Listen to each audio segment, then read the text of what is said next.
So I've gotten a lot of questions asking, should I start a lip gloss business?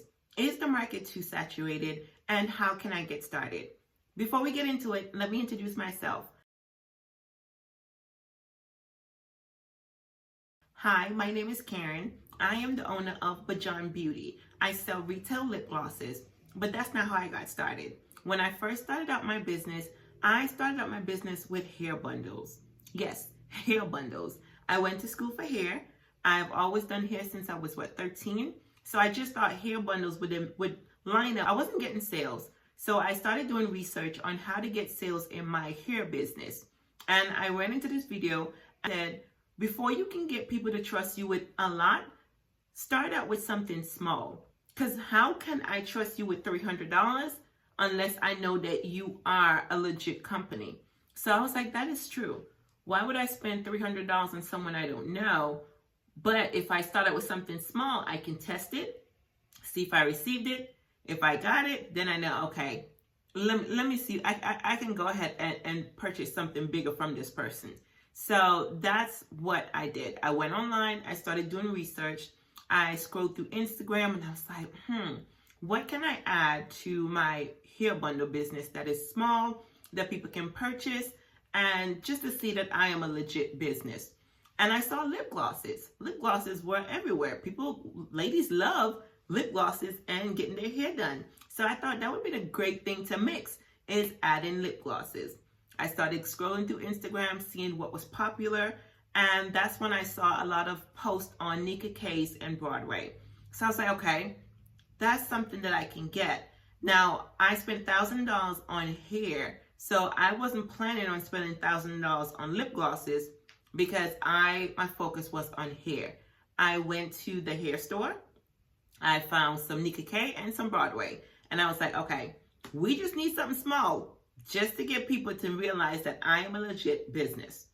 I went, got 2 of each in the Nika K and 2 each in the Broadway.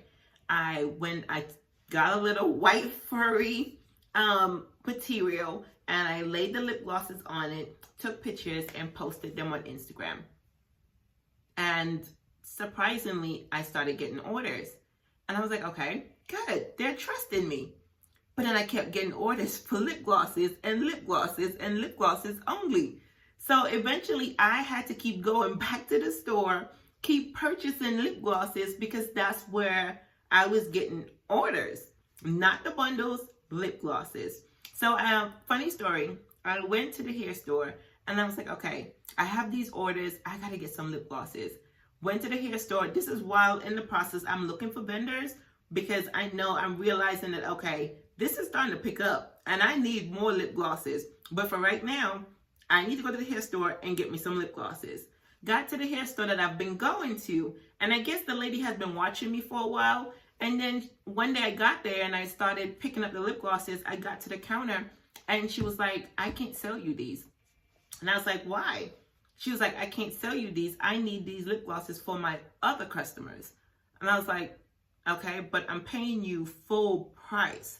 I'm not asking you for a discount. I didn't ask you for a discount. I'm paying you whatever it is you're selling it for. I am here as a customer purchasing the lip glosses from you. She said, no, you buy too much lip glosses. And I'm not selling, you can't buy no lip glosses. You can only get one. And I was like, okay. I was like, all right, no problem. I left, came home, and I started doing researches because I needed lip glosses.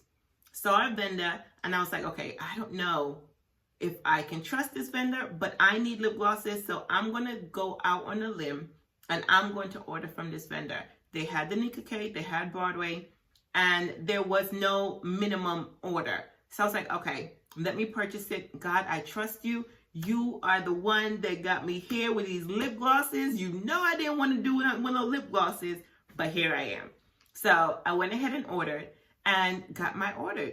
And I am still with that vendor to today. Yesterday, I received a package from them. So up from 6 years now, I have been ordering from that vendor. That's how I got started. It wasn't for lip glosses, it was for hair. And I think what made people really gravitate to the lip glosses because of my photos. I always took bright, vibrant photos. I would try to include some pictures of it. But yeah, I always make sure my photos were bright. I always make sure that it was, when you scroll, it will pop at you.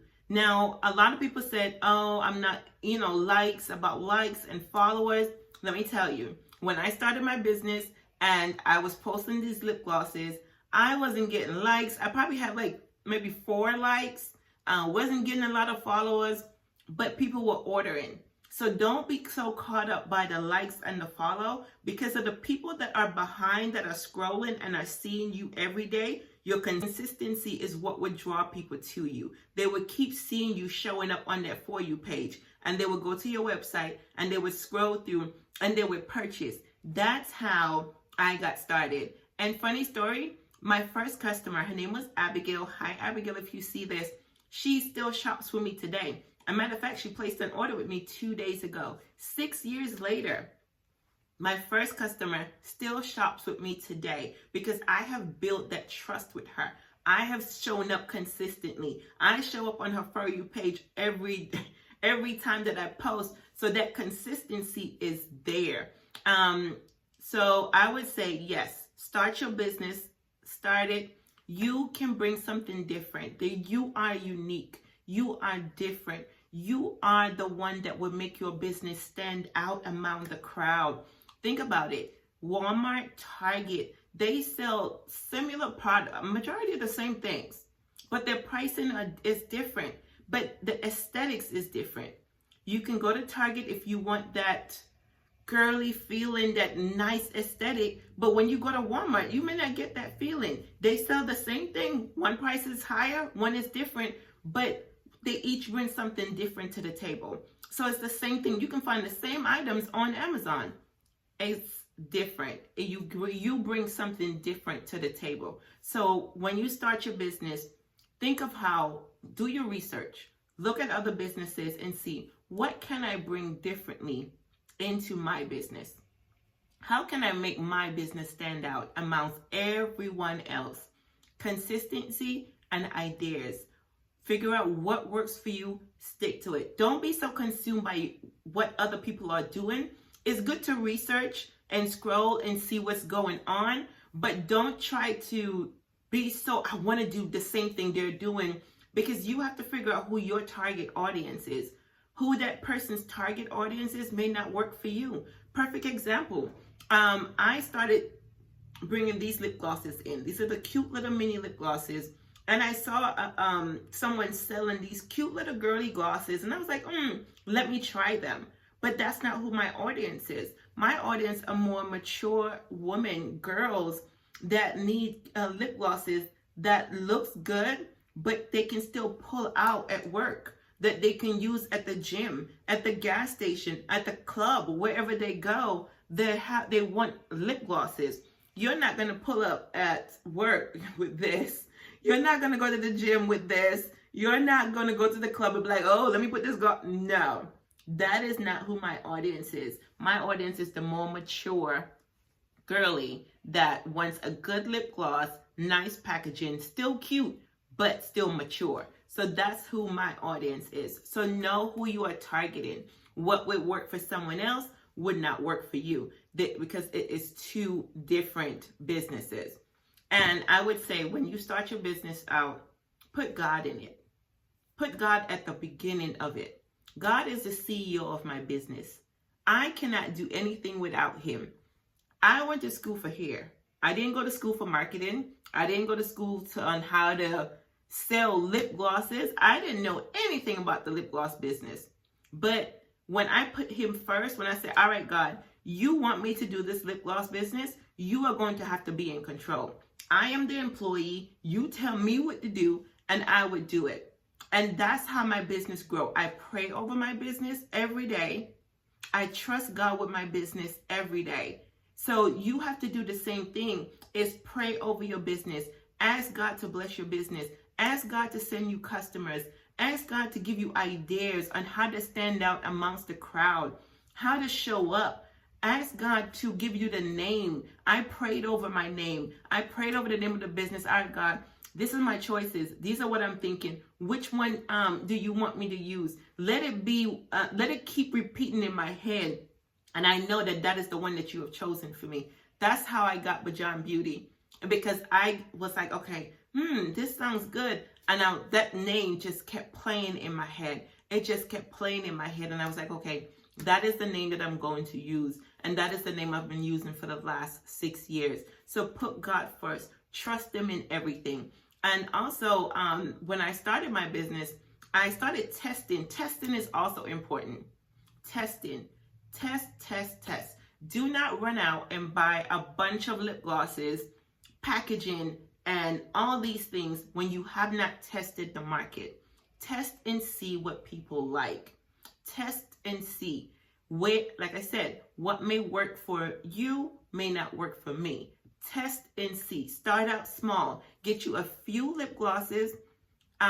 Maybe get like a bundle box and start out with a few lip glosses. Go outside. Take nice pictures. See if people respond. See how they answer. Test out different lip glosses. See which one resonate with the people the most. And then that's when you start building slowly by slowly. So I would say start your business. Start out small. Start out with a few lip glosses. Don't go spending $1,000 on lip glosses because you don't know yet what your customers are looking for. Start out small. A printer. If you have your laptop, get you some sheets, some printer sheets. You can get them from Walmart. You can go to the dollar store. They have like a small pack. They have poly mailers that you can get. Start out small. Do not invest big until you know this is something that you want to really, really, really, really do. Because consistency is key in business. Every year, business change. Every year, I learn something new in my business. Every year, something changes. But I stay consistent. You roll with the time and you stay consistent. You show up. Yes, there are days where I fell off and I didn't post, but I got back up and I kept going. You have to stay consistent. You have to stay in people's faces. When you start falling off and they're not seeing you anymore, they're going to forget about you. You have to stay consistent. Show up for your business. And if you know that you don't have the time to dedicate to your business, then you would not have lost a lot of money. You would just have lost a little bit because you tried it and you realized that it wasn't for you. But if you figure out that this is what I really want to do, then you start looking into vendors. Then you start looking into purchasing bigger packaging and business cards and all those things because you've seen the need. You see people that are ordering and you know that this is something that you want to do. Let me know what questions you guys have. What struggles are you having? If you need help with finding vendors, packaging, let me know. Reach out to me. I am here. I am here to help you guys. And also, when I started, I also tested out making my own lip glosses. I'll insert some photos here. I started out, I added a few of my own because that was popular as well. In the testing, I noticed people started coming out with making their own lip glosses. And I was like, oh, I can do that. So I started doing it. It was really taking off. But at that time, it was time consuming. It was a lot of work. Mixing lip glosses, pouring them into the tubes. It was a lot of work. I'm a single mom of 2 boys. I work a 9-to-5 job and I have a business. So it's like, I'm selling lip glosses. I work a 9-to-5. I have 2, boys depending on me. And then I have to make lip glosses. It was a lot. I mean, I still sell the lip oils. I make my own lip oils. And I also make the lash serum. But I stopped doing the lip glosses because it was just too much. I'm thinking of getting back into it because it was selling. I still do have a few people asking me, hey, are you ever going to come back out with your own lip glosses? So it is something that I'm looking into now that my boys are older, now that I've been in business 6 years in and I've learned a few things along the way. There's an easier step for me to do, to package the lip glosses, to make them and all of that and make more. We'll look into doing that again. But yeah, so that is something that I would say I did start out selling, but I had to stop. This is easier. I was able to just pick, package it, and go, instead of having to mix it, make sure the consistency is right, then having to put the labels on them and put them in the tubes. It was just too much at that time, but I would look into it, to doing it again. But yeah, I would definitely say start your lip gloss business. Be consistent. You stand out. You are different. You are not me. I am not you. You are different. You can bring something again to the table that I haven't even thought of. Start your business. People purchase with you for the experience. That experience that you give. You know, can they say, oh, I like her. I like her. Oh, her website is nice. Oh, I love her photos. Can they relate? Can it pull them in? Can it draw them in? That's what I say would make your business successful, even in a saturated market, is that you can bring something different to the table. Post consistently. Show up for your business consistently. Start out small. Again, do not jump into it buying everything. Start out small. Test to see who are your target audience. Is it going to be the younger girls, anywhere from the ages, I would say, maybe 14 to say 17? Or are you going to, is it going to relate more with women that are in the age of 18 up? My audience is 18 up. That's who I cater to. My audience is 18 up. That's why majority of my lip glosses are more for the girlies that like a good lip gloss that they can carry around with them. I do have bundles that I sell for teenagers, so I do add a mix of it for those bundle boxes, but the majority of my lip glosses that sell are the lip glosses that are for the older crowd. I mean, I'm not sure if you can see, but I have lip glosses all the way to the top. But yeah, so I would say, like I said, yes, the market is saturated, but you are different. You are different. You would stand out. You can do this. You got this. If you have any questions, please reach out to me. Send me a DM. Leave me a comment. Let me know what is it that I can help you with. And I'll be happy to show up and help you. I'm also thinking a bundle box that has a few different lip glosses that you can purchase to start out. Maybe 7 different glosses, 4 of each, or 8 different, depends on, yeah, let me know. And I can create a bundle box. I can add a few poly mailers. I can add a few organza bags like this. So you can add to it just so you can get started and see if that's something that you want to do. Let me know. I am here for you. Please like, share, subscribe to this video. Tell a friend to tell a friend. If you know anyone that wants to start a lip gloss business in 2025, share the video with them. I'll greatly appreciate it. And also, again, leave questions of what you would like me to go into detail more on, and I'll be happy to make that in my next video. Thank you so much. Congratulations on your business. Congratulations on getting started. And thank you guys so much. Enjoy the rest of your day. See you in my next video. And again, don't forget, like, subscribe, and follow for more information. Thank you and have a good one. Goodbye.